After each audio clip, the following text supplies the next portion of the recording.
Hey everybody, this is Dr. Medicine RX and in today's video we'll be discussing about mycetoma. Mycetoma, it is also called as Madura foot or Madura mycosis, and it is a chronic localized infection of the subcutaneous tissue, and it is characterized by multiple discharging sinuses. So coming to causative agent, it is caused by both fungi and filamentous bacteria, that is actinomyces, and if it is caused by fungi it is called as Eumycetoma, and the common fungi that cause it are Madurella mycetomatis, Acrimonium, Fusarium species and Aspergillus. Whereas the mycetoma that is caused by filamentous bacteria, it is called as actinomycetes, and the most common filamentous bacteria that cause it are Actinomyces madurae, Actinomyces pelletieri, Nocardia and Streptomyces species. So coming to epidemiology, it is most commonly seen in the age group of 30 to 40 or 20 to 40 years of age, and males are more likely to be affected, especially those of low socioeconomic status. And some of the predisposing factors are working in fields, bare feet or malnutrition, or if there are any cuts or injuries on exposed areas of the body. And also it is likely to be seen in tropical and subtropical climates. Coming to pathogenesis, so it is primarily because of inoculation of this fungi or bacteria following a penetrating injury, or in some injury due to some thorns in shrubs, and as a result of which this organism, it gets inoculated deep into the subcutaneous tissue, and these organisms, they evade the host tissue response by various mechanisms. For example, in actinomycetes it is by formation of protective matrix, whereas in fungi it is by increasing the linkage to adjacent cell walls and the cell wall thickening, and also formation of cell clusters or grains.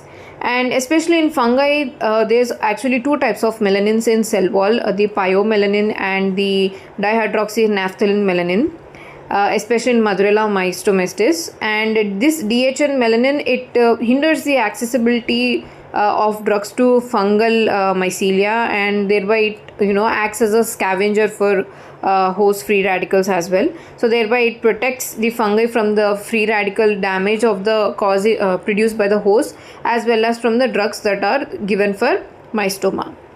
So coming to clinical features, it is characterized by this classical triad of a painless subcutaneous mass, and also presence of multiple sinuses, and also discharge of grains.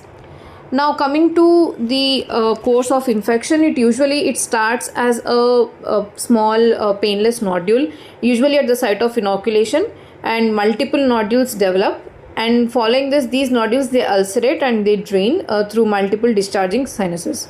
So this discharge, it can be serosanguinous or it can be purulent, but it contains grains.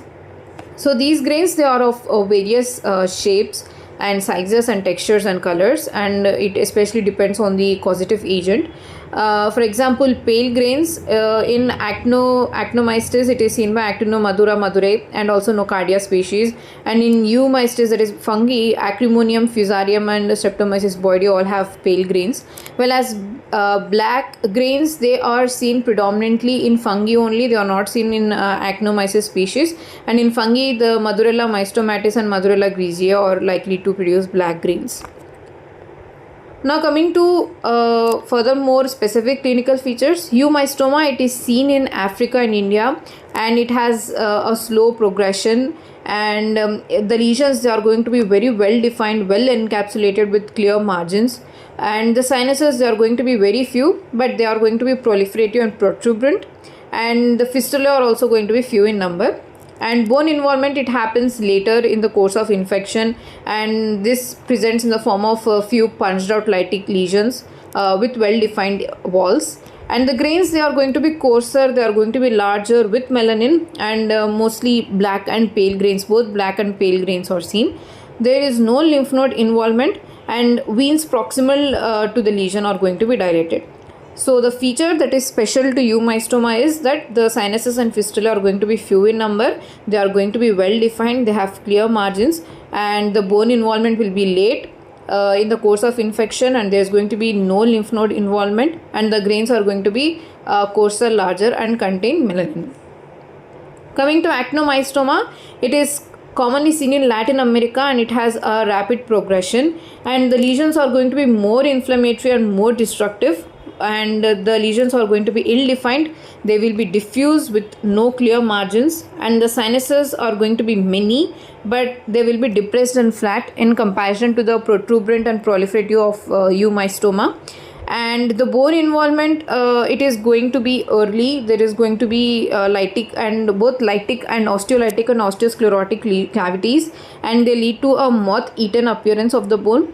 And the grains, they are going to be smaller and finer, and they can be of various colors such as yellow, they can be paler or they can be reddish in color, but they are not going to be black. And lymph node involvement is frequent. Coming to investigations, first is direct microscopy of the discharge from the sinuses. We can use 10% KOH for KOH, gram stain and Zerrin stain, and following these stains, whichever shows organism is going to be that. So for 10% KOH, we can visualize the fungi, whereas gram stain and Zerrin stain are used for the Actinomyces bacteria. And the Eumycetoma, they appear brown to black and they will be branching. They show septate hyphae. Whereas Actinomyces, they are going to be gram positive with thin branching filaments, and Nocardia species are going to be Zerrin stain positive as well. Then cross examination of the grains, and also culture. For Eumycetoma, we use sabrodextrose agar with 0.5% yeast extract. Whereas for Actinomyces, we can use brain heart infusion agar or Lowenstein Jensen media or thioglycolate broth. And then fine needle aspiration cytology, it can be done to identify the causative agent and also tissue reaction. Then biopsy of the nodule and sinus can be done. And histopathological examination. So on epidermis, we see that it can be normal, or if there are any ulcerations, it can be ulcerated, or it can be hyperplastic. Dermis will show granuloma formation with epithelial cell granuloma, especially with neutrophilic microabscesses, in center of which the grain can be seen.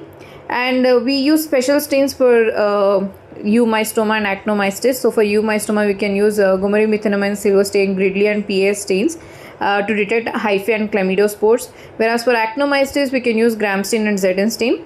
And there is also something called as Splendor-Hoepli phenomenon, where the grain, it will be surrounded by this homogeneous eosinophilic material that appears to be radiating like a star. And this is something called as Splendor-Hoepli phenomenon that is also seen in mycetoma. Coming to molecular methods such as Marlitov mass spectrometry technique and fungal PCR assays are more accurate and useful for more definitive diagnosis. And then serology, serum 1,3 beta D glucan assay can be done for fungi, for detecting fungi Eumycetoma. And imaging techniques, these are especially very important. So X-ray, CT, MRI and ultrasound imaging can be done. So by X-ray, we can detect any cavitations in the bone, any periosteal reaction or swelling. And on ultrasonography, the Eumycetoma, the grains, they show sharp hyperreflective echoes with thick walled cavities which have no acoustic enhancement, whereas in Actinomycetoma, the grains, they produce fine hyperreflective echoes, and they are supposed to be found at the bottom of the cavities. Then coming to magnetic resonance imaging, that is MRI, it shows dot in circle sign which are spherical hyperintense areas with central hypo-intense focus. So coming to management, so Eumycetoma, since it is caused by fungi, obviously we are going to go for antifungal therapy, and the treatment of choice is itraconazole. It can be given in a dosage of 200 to 400 mg per day for up to 6 to 9 months until there is a subsidence of the lesion, and this is followed by local excision, wide local excision, that is surgical excision.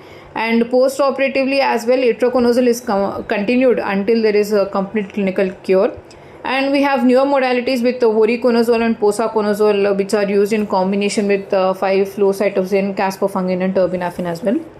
Then coming to Actinomycetoma, the treatment is combination therapy because we need to prevent any drug resistance and also for eradicating any residual infection. So there was something called as Welsh regimen that was used, where amikacin and chlorotrimmoxazole were used in cycles for 21 days. And with 15 days intervals where only chlorotrimmoxazole is given. Now we have modified Welsh regimen, where to amikacin and chlorotrimmoxazole we are adding rifampicin, 10 mg per kg rifampicin.